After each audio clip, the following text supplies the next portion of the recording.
Hey, welcome to the Political Matrix News, and welcome back, Mike Bates. How you Good to be doing, back, Mike? Greg. And we got Scott here along with us as well. One of the partner here in political consulting here for the last 30 years. How are y'all doing today? Well, it was just a regular construction day for me, but I stay tuned into the news all day long. You get all these funny alerts. So and we'll talk about a couple of them because there are some Supreme Court testimony that happened actually yesterday Right. that you would have never thought in a million years people would testify to in open court, but here it is. Well, there's actually one thing I didn't put on the list to talk about tonight. And I just got a news report about it. I guess the war on drugs is at a very high level now because Trump is now going full force and attacking more with using troops and using more action to go after the drug dealers in Venezuela, I guess, and to stop this drug trade here from coming to America. I mean, he already started out with the whole border and shutting down the border. Now he's going one step farther and making sure the drugs don't even get to the border. I mean, what do y'all think about that? Well, I will tell you the thing that I'm waiting for the Democrats to do is to say that there's no proof whatsoever that Nicolas Maduro was involved in drug trafficking. Well, they've already said that. Right. Well, here's the problem with that. They've unsealed indictments from a year and a half ago. Wait, who was the president a year and a half ago? He is Kamala. a twice indicted drug trafficker. He has a current indictment, waiting for him as soon as anyone can get him to show up in a U.S. court. So it Right. wasn't Trump that declared him a drug dealer. It was Biden. So if you don't like it, talk to the man. Well, and I've got a little bit of speculation as to why the Democrats are so unhappy about it. And it's not just Trump derangement syndrome. Of course, anything Donald Trump does, the Democrats aren't going to like. But I think that in the end, we're going to find out that one of the reasons, it's not the only one, but one of the reasons that the Democrats are so upset that Donald Trump is trying to take down the drug trafficking is because black ops that are supported by the Democratic Party are being financed by the illegal smuggling of drugs into the United States under the watchful eye of the CIA and the corrupt FBI. I think in Right. the end, that's what we'll find out. Well, there were a number of illicit funding sources from the NGO within the NGO system. So I have no doubt that if they'll bake all that stuff into NGOs, that Right. basically them duplicating the Iran-Contra system for themselves or co-opting that for themselves is not even remotely beyond the belief. Yeah. I mean, I'm You not know, saying that's happening because I don't have proof of it, but I am saying that I will not be surprised if that ends up being exposed one day. And if any president would expose it, it's Donald Trump who would. yeah, and I think it's Donald J. ironic Trump. that all this is happening during a government shutdown. I mean, the Right. Congress and Senate can't do a damn thing to stop any of it. I mean, he's using his executive authority to the maximum level and the appropriate level, I think, to basically keep America great again and keep America safe. I mean, it really troubles me that the Democrats are so supportive of drugs. I mean, why are they supporting the drug trade so badly? I mean, I understand they want to do everything the opposite of Trump. I mean, if Trump were to give them gold, they'd probably give it back. Well, And maybe they wouldn't. Think about it, Greg. If you are a ne'er-do-well loser drug addict, are you more likely to be a Democrat or a Republican? Ask the drug addict. Don't ask me. I think that question answers itself. It does. I think it does. If you look at most of the people who are in jail for that crime that you just identified, and look at the party registration that they're affiliated with, I mean, by the law of numbers, it's heavily Democratic. Exactly. I mean, it's just. I mean, people want to say it's stereotyping. No, it's math. Fundraising because Yeah, because they don't care that they used to use to illicitly fund their campaigns. The dang NGO system was nothing. We find out it's nothing but a giant money laundering system that returns money back to the friends of. Well, I would like to say exclusively Democrats, but we all know that the Republicans are no angels either. They just don't have as many sympathetic issues to play into it as the Democrats exactly. do. Well, today's October 22nd, and it looks like the shutdown is continuing happening. The Senate Democrats have turned down the 12th time now to reopen the government. I mean, the IRS people are quitting, who are already furloughed, which, I'm not very all that, heartbroken about that, really. I mean, the whole thing here is that they still want to die on this hill here of funding health care for illegals. And I cannot get over how they want to die on that hill. Well, at this point, for me, after looking at what's happening in Canada with the Western provinces in Canada, and after Trump said that we're going to make Canada, part of the United States, and everyone laughed at him, and I kind of laughed at him a little bit because I figured he was trolling them. But after what's going on in Western Canada, I believe that there's nothing that Trump says that I don't believe could possibly happen. Now, Mike, you were just in Alaska for the last 6 months, and you're Canada. And you can see Canada from your house. Yeah, pretty much.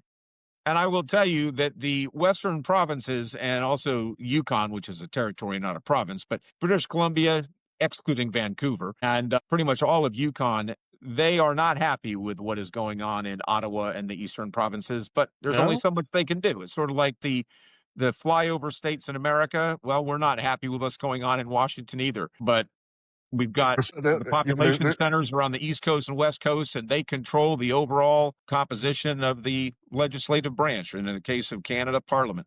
Well, there's something that you don't know, or probably really you probably know but don't remember. You remember when Quebec was throwing a fit in the '90s and was Sure, they wanted to secede, of course. To secede, exactly right. Well, in order to get them to come back to the table and not secede, the Canadian legislature instituted a protocol by which a province could leave Canada if they got enough votes in a public referendum that was clearly described that was going to be the case. And Alberta and Saskatchewan have already scheduled those votes in compliance with existing Canadian law. Mm-hmm. So will it happen? I don't know. They keep, the premier of Alberta keeps basically pushing issues that she knows that Ottawa is going to torpedo in one way or the other. And so, I mean, I don't know. I mean, Ottawa's getting played like a fiddle. So again, if the Western provinces leave, well, they're the ones with all the money. So I don't know what the heck the Eastern province is going to do, but I do know who the Western provinces will make deals with, and it's certainly not Vancouver. Right. So what do you think about Puerto Rico becoming a state, a part of America now? Well, I mean, I think it's a terrible idea. Yeah. I don't think it's... Well, I think it's terrible. No one's talking about it. I'll tell you exactly why it's terrible. No one really talking about... I'm sorry, Scott, I didn't want to interrupt. Go ahead. I'll wait till you're done. The only people that are arguing for that are the Democrats, because they believe that they'll be able to get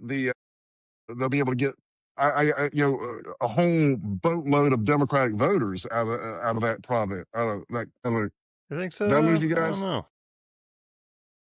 Yeah, and that's where I was going with it as well. And I'm getting a little bit of freeze frame on Scott, so I don't know what's happening with his connection. In fact, he just disappeared off my screen, so he may be having to reconnect. But I'll jump in and tell you that the last that I've heard of any serious conversation about Puerto Rico becoming a state was in 2016. And there was a referendum, and it actually passed at a very small margin, but that's because the people that did not want it to boycotted the election. Okay, so it was an invalid election. But Governor Jeb Bush, when he was running in the Republican primary, he made that a central point of his campaign was statehood for Puerto Rico. And of course, he was doing that to pander to the Puerto Rican vote. I mean, let's be honest. And I actually asked him after a rally that he conducted, and he wasn't doing any kind of press conference. I kind of intercepted him in the hallway on the way out, and I asked him, hey, Jeb, can I ask you a quick question? And he said no, and I asked him the question anyway. It's actually a pretty funny video. I have to get it to you. I know you've seen it years ago in 16, but I'll get it to you because it is worth looking at again. But regardless, I asked him, I said, why would you want to do that as a Republican? Because Puerto Rico would guarantee 2 Democrat Senate seats and probably 6 Democrat House seats. Why would you want to do that? Purely for political reasons, just the split of the party. And his answer was some lame, well, let's let Puerto Ricans decide. And of course, Puerto Rico shortly thereafter did decide, but it was an invalid election because the anti-statehood people boycotted it because they felt there was corruption in the process. It probably was. But I don't see it happening anyway for those reasons. We are never going to admit a single entity into statehood. If we were to do it, it would be 2 at a time like we used to do it in order to bring in one red state, one blue state, because neither party can let the other one get their leg up with a single admission state and get those 2 senators and however many representatives they would get. And in the case of Puerto Rico, it would probably be 6. Okay. I mean, people Well, are. they'd have to do a reapportion. I don't know. That's a good question though. Would they just simply reapportion that? Because in the same act that they would require them to, they'd have to generate to bring them in. They would also have an opportunity to change the number of federal representatives. So, are Right. we Well, and reapportioning, or are we adding new representatives? inflation is both. what controls the number of representatives. So you're right, Scott. It could very well say, oh, well, let's have, instead of 435, let's have, 441. I mean, they could, of course, Right. do that. Or they could keep it at the 435 and then just dilute everybody else and reapportion that way. But I think it's all an academic exercise because I I don't think see you're it. right. Right. I don't see any inertia for it. There's not a big-headed theme about that, other than Democrats making talking points like they're doing with the current apportionment, with Texas and California and Missouri and all these other states talking about their mid-cycle reapportionments.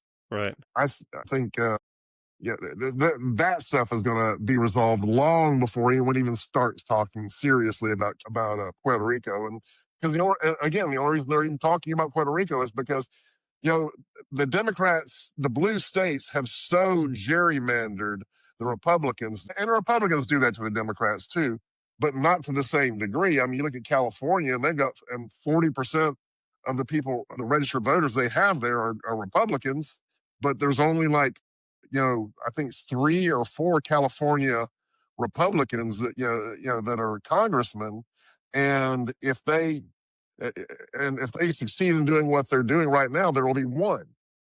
And so, how do you justify how do you have the argument that we're going to fairly apportion these things, and we have a nonpartisan commission that fairly apportions these things, when 90% of the minority party is drawn completely out of their districts?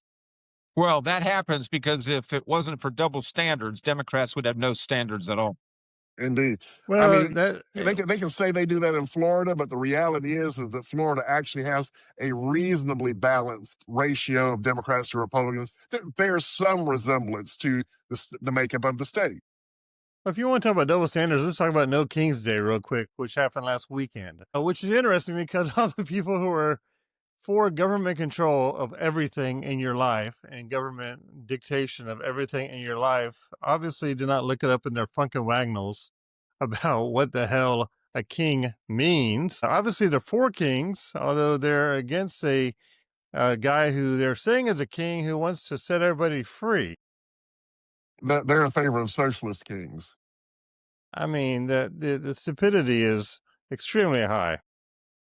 Yeah, they're just upset that they don't have their own king. They want a king. They just don't want a Republican king. You just don't want It should be that my one, that King's particular Day, one. not your No King's Day. Right, It should be right. my king.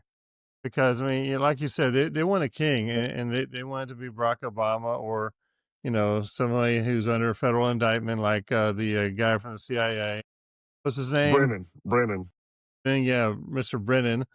They want to have a king like that who will have nothing but government control over them, and they feel safe about that because they just will give all their ideas to the government and all their lives Well, to them, like Madani. to be fair, they believe that the government control will only be over Republicans.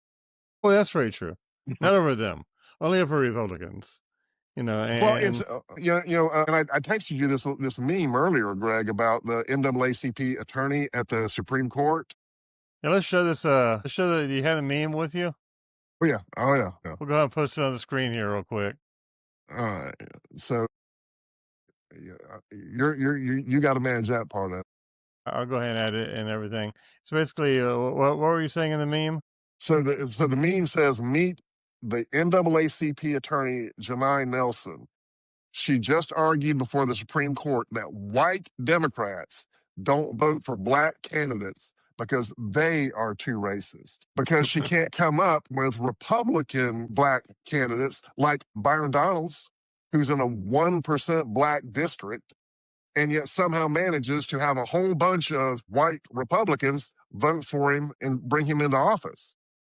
And So, got the endorsement of the biggest racist in America, Donald Trump. of course he does. And Rick Scott and everybody else. I mean, he has Yeah. all the endorsements, and yet black people don't vote. Really? I'm gonna tell you that was a close. It was a neck and neck for that little bit of testimony and the one where I don't know if you call this testimony, but where Justice Ketanji Brown basically compared black people to disabled people. To be That's black sad. in America is to be disabled. Really? Well, Yeah. I think she was really talking about herself. Yeah, well, getting back to that, if it wasn't for double standards, Democrats would have no standards at all. Let's look at the Virginia governor's race right now. So Winsome Sears, a black female Republican, is probably going to lose. I mean, if you look at all the polling, she's probably going to lose. And so the consensus is that if you don't vote for a black Democrat candidate, it is because you are a vicious racist.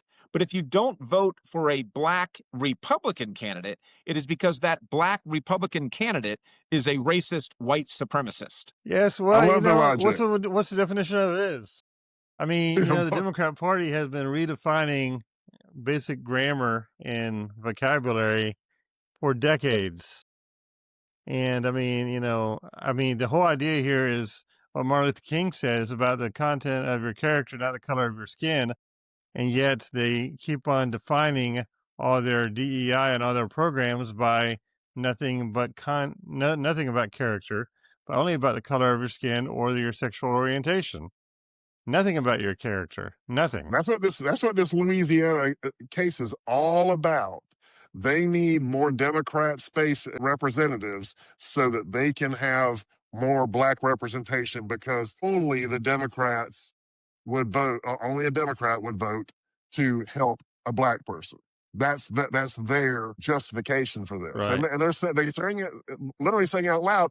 And the thing is that the heart of their case is a direct violation of the law, certainly the Voting Rights Act, and by extension the Constitution. So what are we doing, guys? They're spinning in circles, is what they're doing. I mean, and they're spinning backwards and falling over quickly. I mean, you know, if you notice, we haven't had any big political shootings here lately. And if you have, you know, probably can time that with Congress being and the government being shut down. So maybe, you know, I mean, all the political theater is out of the way because they're not there to soapbox it to death. Although Congress is still working because they're indicting people. The Justice Department is still working. They indicted Brennan. They've indicted Comey and everything else. And all this is happening during the government shutdown. Well, I think that's what you call true patriots. True patriotism? Yeah. So I don't need a paycheck to indict this guy. Well, and my biggest problem with the government shutdown, and this applies to every single government shutdown of my lifetime, so this is nothing new. The thing that bothers me most about it, well, first, before I tell you that, I'll tell you what bothers me second most. What bothers me second most is that Republicans always get the blame. When there was a Republican in the White House, but a Democrat controlled Congress, and there was a government shutdown, the Republican in the White House was blamed. When there was a Democrat in the White House and a Republican controlled Congress, the Republican-controlled Congress was blamed, even though the facts and the Constitution didn't change. Whenever it would be split in the legislative branch, they'd always blame the body, whether it be the House or the Senate, whichever one was in the Republican hands. That's always been the case. And now that the Republicans control the House, the Senate, and the White House, they blame it entirely on Republicans. I was listening today to NPR, which I apologize for. That was my own stupidity. But they had somebody on. I wish I could remember who it was. But they were blaming Republicans, and he kept going on and on and on about how Republicans control the House, the Senate, and the White House. And, of course, nobody retorted that, wait a minute, the Republicans don't control the Senate, because the whole reason that this continuing resolution hasn't passed is because of a Democrat filibuster. And so the facts are that the Democrats are stopping this funding continuing resolution. So it's 100% the shutdown is the fault of the Democrats. But that's what bothers me second most, is who always gets the blame. I want to tell you now what bothers me the most. And that is that in all these government shutdowns, essential federal employees have to go to work, but they won't get paid until the shutdown is over. The non-essential employees don't have to go to work, but they'll still get paid when the shutdown is over. Doesn't that make sense that we should just say, look, all of you have to work, and when the shutdown's over, we'll pay you? It makes no sense that the essential people have to work and get paid, and the non essential people get to go on vacation and still get paid. That bothers me more than anything. Yeah, That it would. probably should. They're making a big deal about saying that this time's different. We're not paying, because usually in the shutdown there's a proviso for, that makes it so that they're going to get paid later. Now there's not. But at Well, the same but time, wait a minute. There was a law that was passed in 2019, and Donald Trump's the one who signed it into law, that said that uh, government employees during a shutdown would receive back pay once the government reopened. And that seems to be pretty ironclad. Now, the Republicans, or at least the White House, is saying, well, not if they're furloughed, then it doesn't apply, which is why Donald Trump's trying to furlough a bunch of people so we won't have to pay them. But the law passed in 2019 does indeed say that at a reopening, the employees, all of them, whether they worked or not, would get paid. well, I'll have to look at the language of that statute, because my understanding is that it only applies, at least in this case, it's only going to apply to the ones that show up to work, because those are the ones that, we have lots of federal law that says if you show up to work, then your employer has to pay you. And my understanding, what they did in 2019 was they made that also apply to federal employees. But I haven't read it, so I'll have to defer to you on that. Well, I think it's going to be interesting if I think a lot of them are quitting. I mean, with the IRS, I mean, they just quit. I mean, a lot of these auditors and everything else have just resigned and they're not going back. Well, they might as well. I mean, otherwise they'd be succumbing to this racist. Yeah, and worse than the IRS auditors quitting, you also have a bunch of air traffic controllers not quitting, but calling in sick. They're considered to Right. be essential employees. They have to be there. They have to work, but they have a coordinated effort to be calling in sick. And so the ATC towers are indeed understaffed, but it's not because of the shutdown. It's because the ATC employees are calling in sick and not showing up for work, alleging that they're ill. And unfortunately, the FAA is not requiring a doctor's notice to affirm that they were indeed sick, which they should do. It is a wildcat walkout strike, is what it turns out to be. Now, that's not the exact legal term for Right. it, but it's the equivalent of a wildcat walkout strike. And we ought to, for those employees, pull what Ronald Reagan did with Patco. You're to show up at work tomorrow, you're fired. Exactly. That's what should happen. The military still has to work, and they still have to defend our country, and we're still sitting. We're talking about troops and everything else in the Middle East, and I mean, and they still have to do everything on their end, and they're not guaranteed a paycheck anymore because they don't have enough money in the Defense Department to pay them. And you think that would wake the Democrats up a little bit to make a deal? I mean, military should, at the least, be the people that get paid. Period. Well, The Democrats, I mean, they're dying on this hill. I mean, they don't realize immigration was a big issue, was a major issue of the last damn election. I mean, don't they understand elections have consequences? I mean, have they never not been in an election before and lost? Or been on the, I mean, the loser never gets to win his point.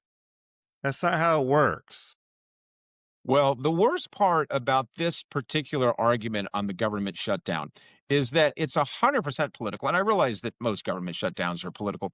But what makes this particularly egregiously political is that it is about a continuing resolution that would continue funding exactly what it was under the previous continuing resolution, which was done by who? The Democrats, and signed into Biden. law by who? Joe Biden. So the Democrats are refusing to fund at the exact levels what they previously agreed to fund, all because they're demanding this expanded funding of healthcare for not just illegals, but illegals would be included in that. And the Republicans are saying, no, this is going to be a clean CR. And the Democrats are saying no. And as long as the public is blaming the Republicans for it, the Democrats will not budge. The only way the Democrats are going to budge is if the public starts blaming the Democrats. And the last poll that I saw said 50% was blaming Republicans, 43% were blaming Democrats, and 7% either blamed both or didn't blame either one. So in that case, the Republicans are losing the PR battle, as they almost always do. Who did a poll? Whose poll was I that? wish I read it on CNN, but that doesn't mean it was a CNN poll. I do not remember who conducted the I poll. think I think I saw the poll that you're talking about, and it was conducted, like a week ago, and it was 1,292 adults. And the problem with adults is there's plenty of research that clearly demonstrates that the less likely voter you are, the farther to the left you swing.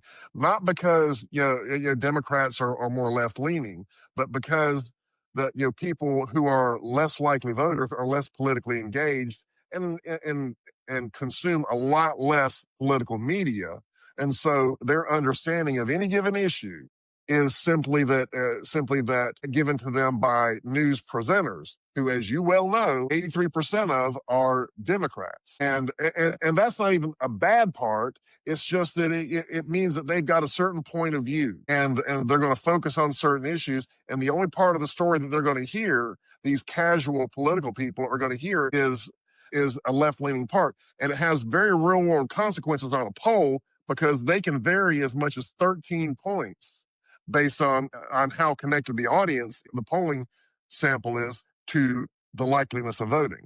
Well, real quick, what do y'all think about the Middle East peace? We'll see if it holds. And there is Yeah, no well, it peace. already hasn't held. I mean, Hamas broke it almost immediately, and Israel has shown great restraint, far more restraint than I would have advised Benjamin Netanyahu to show. My position would have been, look, the hostages are out, flatten Gaza. I mean, what do you got to lose now? So exactly. I mean, this whole idea here that they take these people out and kill them in the streets, and the crowd is cheering the execution of people who are identifying as, splinter organizations in Gaza. Not identifying, identified as collaborators. Yeah. That's true. Yeah, they did not identify themselves and say, "Hey, I was working with Israel. Come shoot me." No, they were identified by Hamas and everything else and executed, and the crowd was cheering, and everybody's, I mean, I understand the Palestinian people are wonderful people. That I'm sure there's some peaceful ones who are very loving people. However, the people who are acting like they're at Rome, who are cheering and jeering and claiming and wanting the execution of anybody, you're sick, okay? And if the rest of your country's like that, the hell with you. So here's the thing, Greg. You said that you think most Palestinians are decent people. I know. I didn't say let me most. address that, okay? I said possibly some might be. Let me address that, okay? I have visited what some people call Palestine. It was the West Bank. I've never visited Gaza because I wasn't allowed in. I would have loved to have gone to Gaza, but I couldn't get in. But I've visited the West Bank, and I will tell you that every Palestinian that I encountered on an individual basis was wonderful, okay? I had no problem with them whatsoever. They were fantastically wonderful people. So I will acknowledge that.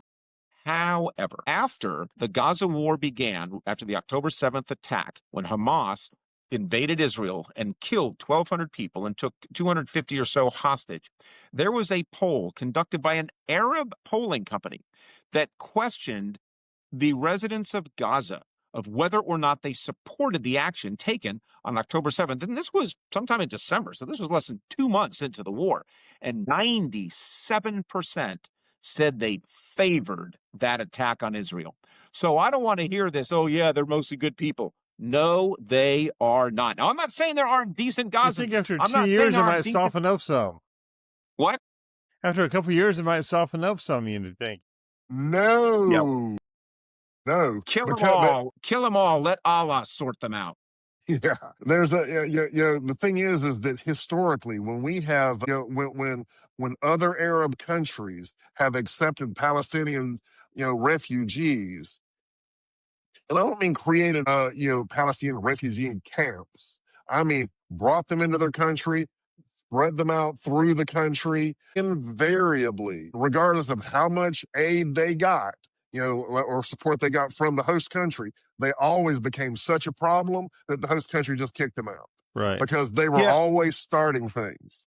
Right. The problem is not that Palestinians are born evil. They're not born evil. The problem is they are taught evil from birth, and they are, as a result, incorrigible. They are taught to hate. They are taught to kill. They are taught that dying in service to Allah is superior to living. And so you can't, when they're that badly brainwashed from literal infancy, there's only so much you can do. The Palestinian people are not born evil, but they are evil because they have been taught to be that by their so-called leaders. Yeah, Well, exactly. Hamas and Hezbollah. you think about this. Like if you were to go back to 1940, 1939, and go to Germany and start speaking to people, or even into the even midway into the war, and start speaking to Germans, they will have very what sound like rationalized reasons that they're the good guys. They're there to protect people. These European countries are being destroyed by outside influences. All evil people think that they're the good guys. Is it sort of like a Stockholm syndrome or something? Or No, because you can't carry out the evil behavior unless you think that it's justified or supported. Well, my question is, I mean, if Israel's going to be having the help of the other Arab countries to go against Hamas and Gaza, I mean, how committed is Egypt or Qatar or Turkey or Saudi Arabia? How committed are those military troops to going after fellow Muslims? Well, let me tell you an interesting coincidence about the list that you just rattled off. Every one of those countries, at one time or another, has taken Palestinian refugees and kicked them out. I believe that it's very possible that this entire deal was put together with the expectation that it would fall, but not until after the hostages were released, and it's Katie bar the door.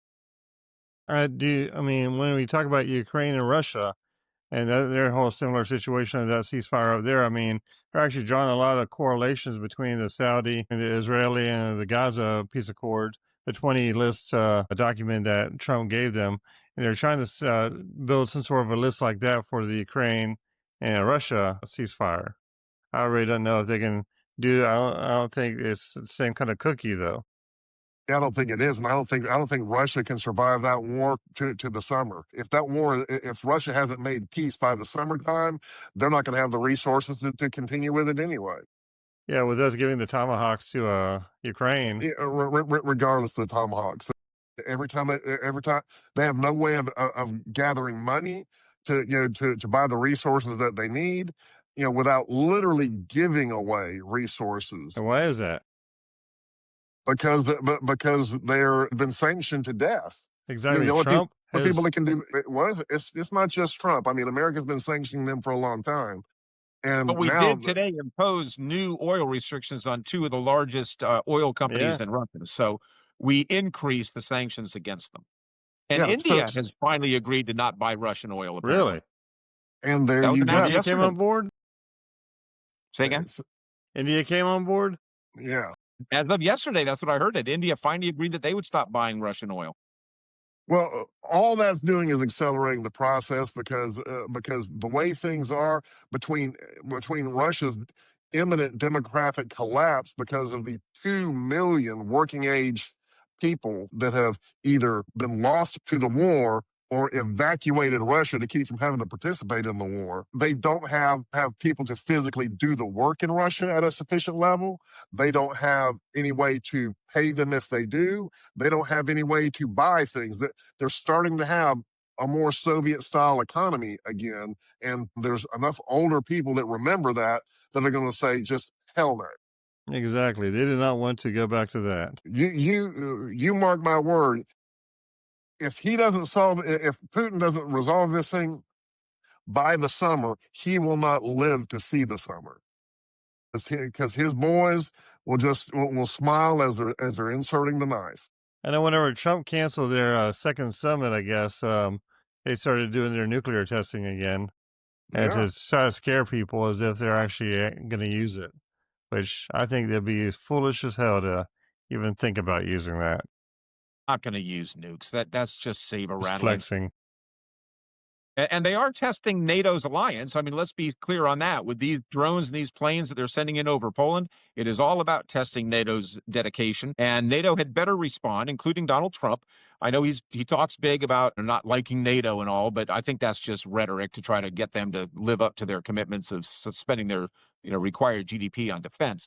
But We must, as the United States and all NATO countries, must band together and show Russia that we will not tolerate the incursion into any NATO country, that we will Right. indeed stand up with Article 5 of the NATO treaty and shoot down these drones. If they're manned aircraft, well, shoot them down too. If they're over NATO airspace, fair game. And I don't think the retaliation would be severe because the Russians would know that they'd get their ass kicked if they took on NATO. The Russians have one thing going for them, and that is that they are a nuclear power. Without nuclear weapons, the NATO nations could destroy Russia within a week. Exactly. I mean, their military force is weak right now, and they're broke.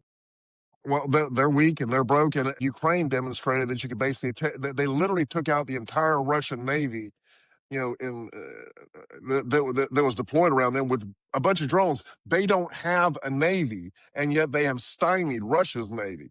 And it's even worse for Russia because now that not only Norway but Finland and Sweden are all on board with NATO, how does Russia get out of the Bering Sea?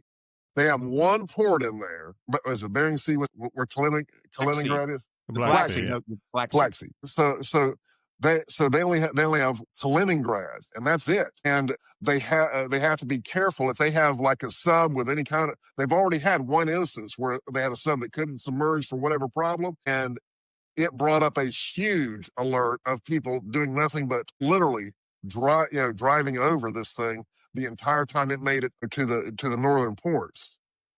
So they are horribly stymied at this point.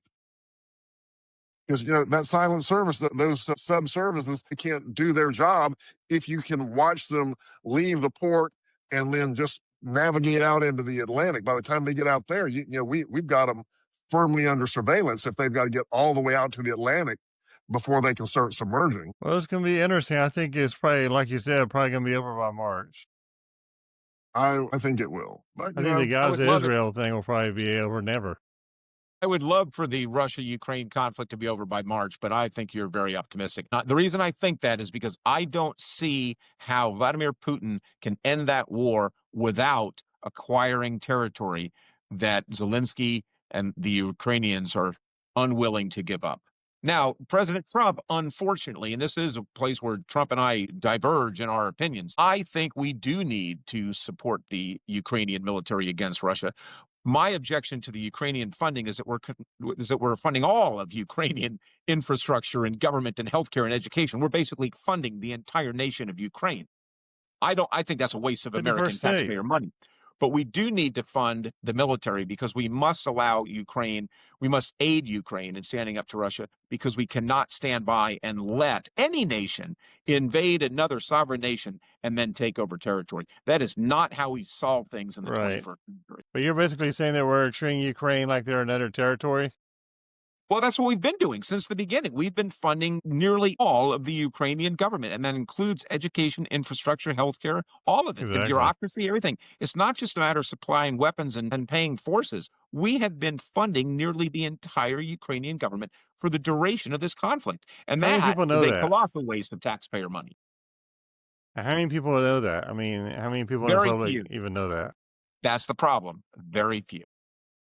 Well, it's a colossal waste of money because we all know that it's not moving the ball forward. And I'm not suggesting that Vladimir Putin is going to become reasonable and negotiate for reasonable terms for peace.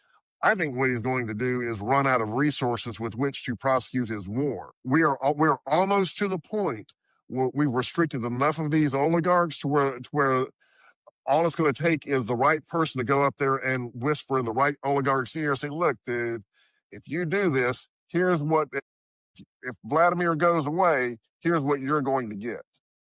And well, I hear that, Scott. I hear you saying that, Scott, but Vladimir Putin has three big sources of resources to fight that war, and those are North Korea, China, and Iran. All three have been supplying plenty of weaponry, and in the case of North Korea, personnel, although they're getting their ass kicked on the battlefield pretty easily. But those three nations are continuing to supply Russia with the materiel required to continue that fight. their supply, North Korean ammunition that they sent him was so bad they had to stop using it. Well, I understand, but they're also sending personnel and they're getting slaughtered, as I said. Iran is sending them thousands of drones. China is supporting them in the war. So this is setting up as an alliance. It's not just Russia versus Ukraine.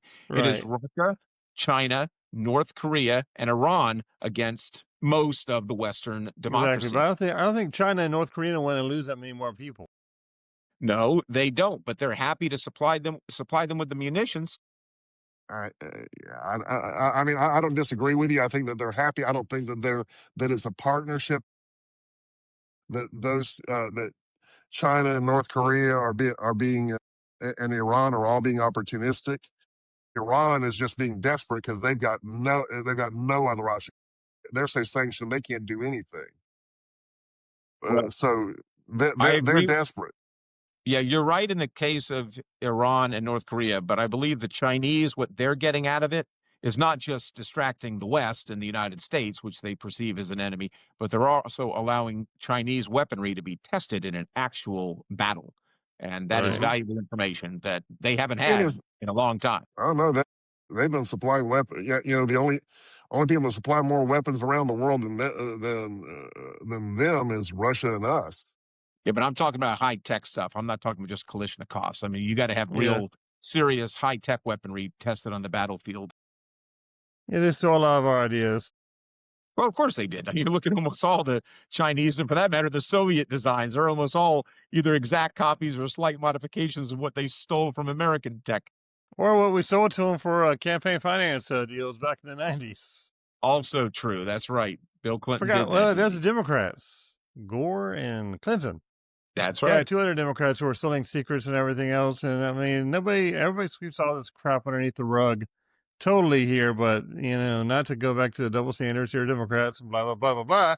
But the reality here is that the Democrat Party and the left wing party keeps funding all the people who want to kill all of our ideas of freedom, period, or America.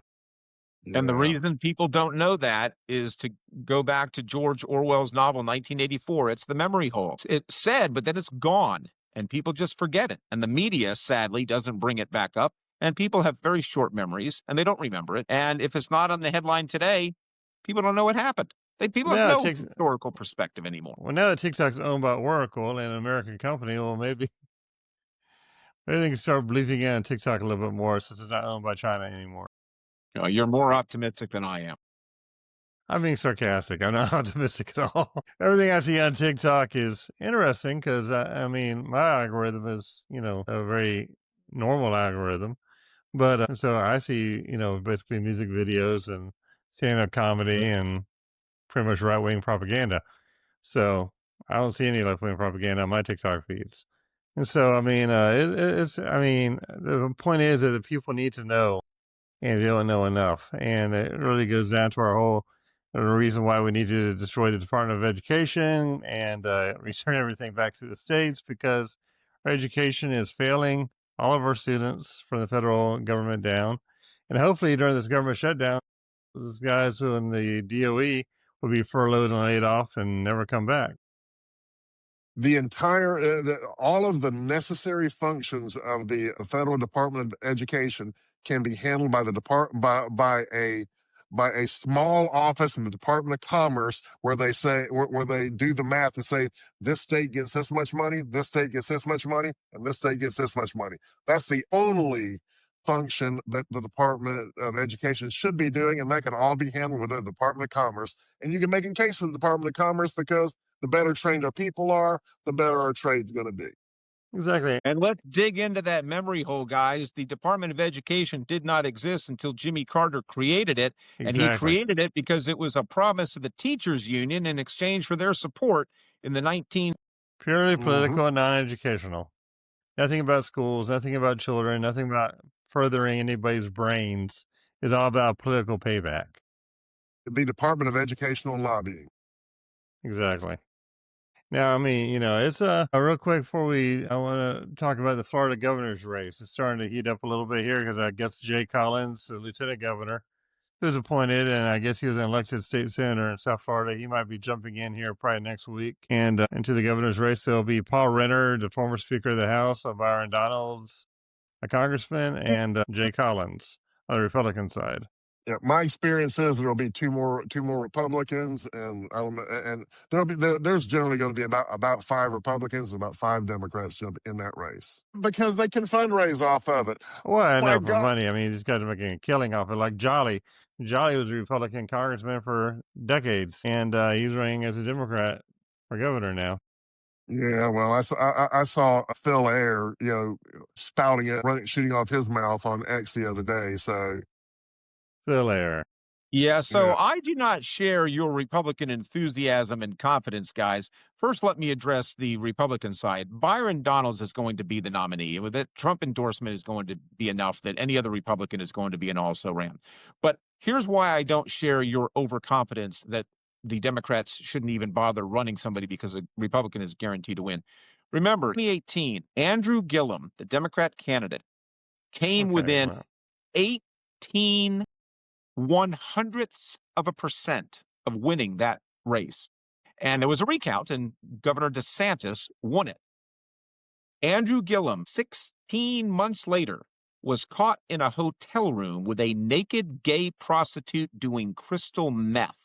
And that guy was within 0.18% of being the governor of the state of Florida. But that was before they purged the rolls. I know that was 7 years ago. I can do the math. But to say that, why do the Democrats even bother running? A Democrat has probably a 48% chance of winning. That's why. The reason why I question it now compared to 7 years ago, and I know we all are really good at math, but I mean, we purged the voter rolls and got rid of a lot of the dead voters and legal voters that were voting for Gillum. Gillum was a master of ballot harvesting and voter fraud. That's how he got to where he was, not by any legitimate way of elections or electioneering at all. And the cleanup of the elections will certainly be helpful, but I do not share your overconfidence that the Republicans... Look, Florida's a red state. I acknowledge that. But we're not as dark red as people would like to believe. And look, another thing is the Republican registrations under Donald Trump have soared far above what the Democrat registrations have. So I recognize the victories that the Republican Party has had, not just in election day itself, but just in registrations as well. Right. In Florida is a red state, but it is not as dark guaranteed red as a lot of Republicans believe. And I love the confidence. Look, you got to be confident in your cause. Yeah. I just think it's overconfidence is all. Well, I will bet you a signed dollar bill. All right. Autographed dollar bill that the Republican governor will win by 10 points. I think 15. I'll take the 10-point spread. Yeah, I say 15. Look, I think no misunderstand, Scott. I think the Republican will win. No, yeah. I just think it's going to be a lot closer than either one of you think. So yeah, 10 points. I'll take it. All right, I'll take 15. I'll take 15. I don't even know who the candidates are, and I'll take it. We got it. All there right. we go. Yeah, because I mean, but who do you think the nominee will be? Byron Donalds, though. I think with the Trump endorsement, it's guaranteed. Yes. What do you think, Trump? I mean, you think with Trump endorsing him so early, do you think Trump has a tendency of changing his mind every now and then? Do you think he might change his mind and endorse somebody else? Clearly, if Trump changes his mind, then I would change that to whoever he changes his mind to. But I don't see that happening. I believe that whoever has the Trump endorsement will be the nominee, and at the moment, that's Reynolds. Or Donalds, I mean. So I just think that's going to be Donalds, and I don't even understand why the others are even going to try to get in. Well, our wager is Republican versus Democrat, but I'm going to tell you that my lobbying friends at the big lobbying firms are agreeing with you that it's Donalds. Right. But I still think it's going to be an interesting race because, I mean, I think Byron is talking about a lot of issues that the others are not talking about. And, I mean, they're all talking about, they're all pretty much Paul Renner, who's a local here where I live in Palm Coast. He was a former Speaker of the House. He's more or less, I think, talking much more on a religious side, a very Christian conservative type of a campaign than Byron is. Jay Collins is going to be more or less DeSantis 101. Well, I've long held the belief that that to be governor, that if you've been the speaker, that it's really hard to become governor because you wind up with so many being blamed for so many statewide things. If you're a congressman, then they'll blame you for things that happen kind of relative to your district, but not many people are going to have strong feelings about that.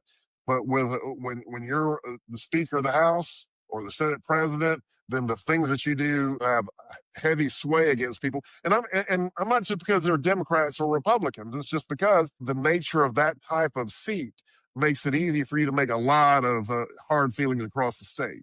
Right. Real quick, what do y'all think about the property taxes here in Florida being cut through the ballot initiative? I guess they're talking about, reducing property taxes greatly instead of just cutting them all together. I mean, do you think it should be axed, or do you think it should just be cut deep, or nothing at all? I want to see what their plan is, because all I've heard so far is we're going to delete a revenue source, and not how we're going to replace that.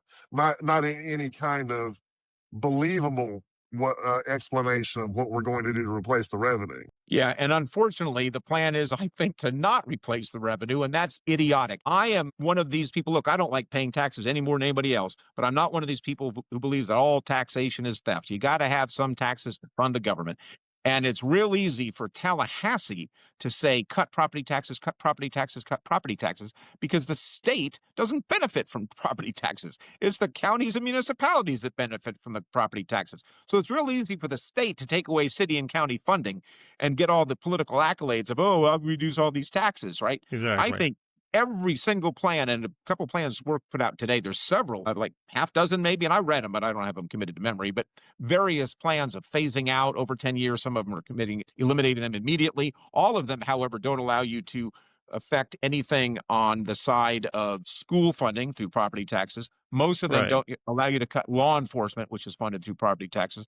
But I think that's all political theater. I think it's idiotic. And here's what I fear. If it does get put on the ballot, there's a really good chance it would pass as a constitutional amendment, because people love to vote to reduce their own taxes. Exactly. But already in Florida, our property taxes are so crazy convolutedly complex right now, it's ridiculous. We have exemptions for being just existing homestead. We have exemptions for being 65 or older. We have exemptions for being active duty military. We have exemptions for being retired military. We have exemptions for being disabled. We have exemptions for being a surviving spouse of a disabled, a deceased rather. We have all kinds of exemptions already in the property taxes. I like property taxes, or really all taxes, to be as low as possible and as broadly spread as possible. I have voted against every single property tax amendment that has been put on the ballot. And of course, I think everyone has also passed, because typically if I'm in favor of it, it will fail. And if I'm against it, it will pass. That's been my history in the last 20 years of constitutional amendments in Florida.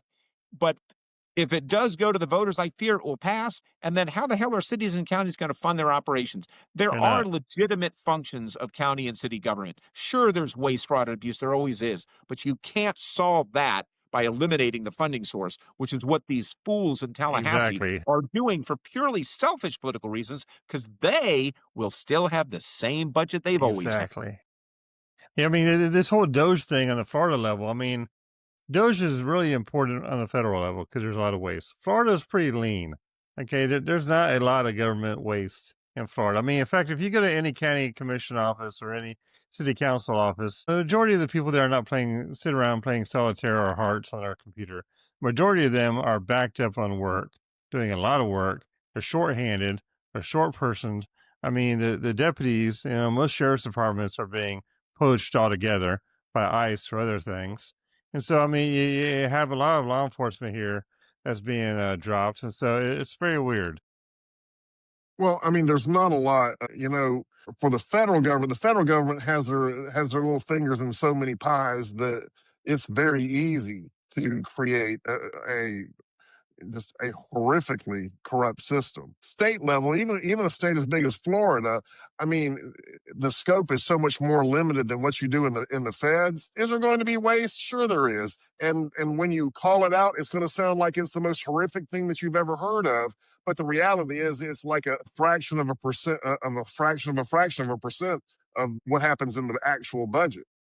And that's because Florida requires the budget to be balanced. Exactly. And which I thought was ironic. I heard some people saying that, vote for me because we balance the budget. I'm like, you kind of have to. It's not really much of a choice. I don't really think it's a special thing to do. But it's one of their calls to action or their calls or claim of fame the last 10 or 15 years. I balance the budget. Well, everybody Well, balances the balance damn the budget. That's the way the Florida Constitution works. Precisely. It is a time-honored tradition among some political campaigns to lie your ass off. It is. Well, with that, we're going to go ahead and I think call it a night here. Thank you guys for joining us here tonight. Now, October 22nd is, I guess, the 22nd day of the government shutdown. And so hopefully by the next time we meet here, the government might be reopened again in partial form. And hopefully the part that needs to be shut down will stay shut down. Hey, if we're going to meet in a week, let's do a quick bet on that. I'm going to bet that it's not open. Yeah, I'll bet you $1 that it might be. Might be. Well, that's no commitment. What do you mean might be? Okay, well, I predict it won't be open by a week from today. Okay, well, also real quick, everybody, please continue to subscribe to our channel on YouTube. We are now on Apple Podcasts. We're on YouTube. We're on Amazon Music. We're on iHeartRadio. We're on Spotify and a few other streaming platforms. I think Reddit. I think we're on Reddit now, as well as Rumble. And let's just say it this way. Go to your favorite platform for consuming media. There's a good chance we're there. Look us up. Exactly. So follow us, subscribe to us, and check us out, and we'll be happy to see you guys again next time. Good night, y'all. Good night.